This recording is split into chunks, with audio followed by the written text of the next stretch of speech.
Então veja bem, a Bíblia fala de dons espirituais. Dom da profecia. E você tem... São quantos? 4 listas de dons. Tá.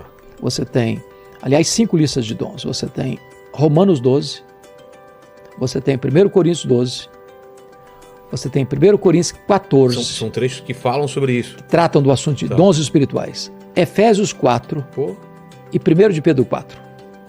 Então são 5 textos da Bíblia que lidam com isso. Então, alguns entendem que esses dons chamados dons de sinais, dom de profecia, dom de cura, dom de línguas, cessaram.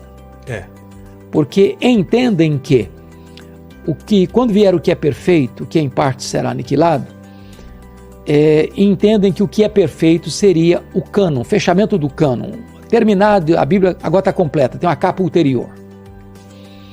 Mas cessaram quando? No momento em Cristo? Com o advento dos apóstolos, depois dos apóstolos, teria cessado.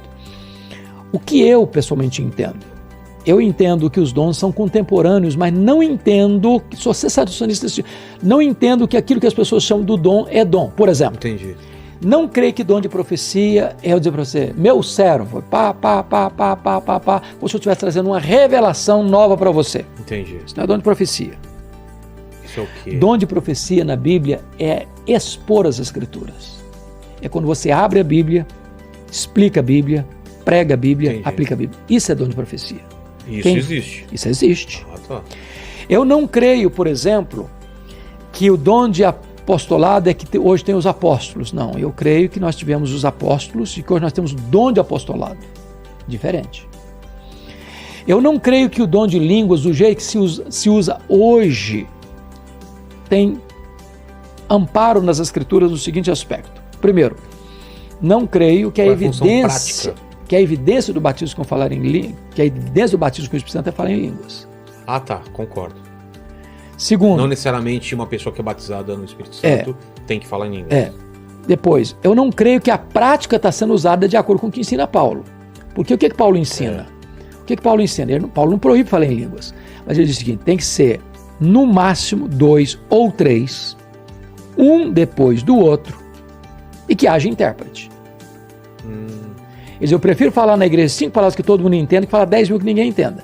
Então o que você tem visto às vezes nas igrejas? O cara está fazendo uma oração diante da congregação, no meio da oração dele ele entremeia algumas palavras lá, não são conhecidas. Tá. Quebrou o princípio, que ele não pode falar sem que haja intérprete. Esse é o primeiro aspecto. Aí você está numa congregação... Porque senão não tem uma função prática. Não tem prático, não tem inteligência. Tem alguém falando uma coisa que ninguém entende e não tem alguém para interpretar. Exato.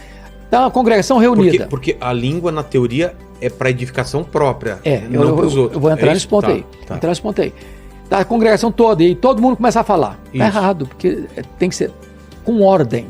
Tem que ser no máximo 2 ou 3, um depois do outro, e que haja intérprete. Então, se a prática está errada, não deva funcionar. Agora, mais ainda, é muito comum você escutar a seguinte interpretação. A pessoa está falando em língua, e a outra diz, meu servo, e começa a dar uma mensagem de Deus para a pessoa interpretando as línguas. Está errado de novo. Por que está errado de novo? O que Paulo diz? Quem profetiza, fala a homens. Quem fala em línguas, fala a Deus. Então, línguas é sempre oração e nunca pregação. Se houver a interpretação, tem que interpretar a oração e não a pregação, porque aí é profecia. Entendi. E língua não é profecia. Língua é com Deus. É oração. Então, é oração. O nosso saudoso Juan Carlos Ortiz diz que línguas é o dom de pijama, é o dom da sua intimidade com Deus. Não é para ser mostrado. É da sua intimidade com Deus. Então, Paulo não proíbe falar, mas orienta como falar. Então, quando eu digo para você... Mas qual é a função? Por que... Autoedificação. Para autoedificação. É por isso que na colocação de Paulo é o dom menos importante. Porque todos os dons são dons para edificação do corpo. Se não houver interpretação, não vai edificar o corpo. Quem fala em mistério, nem sabe o que está falando. Entendi.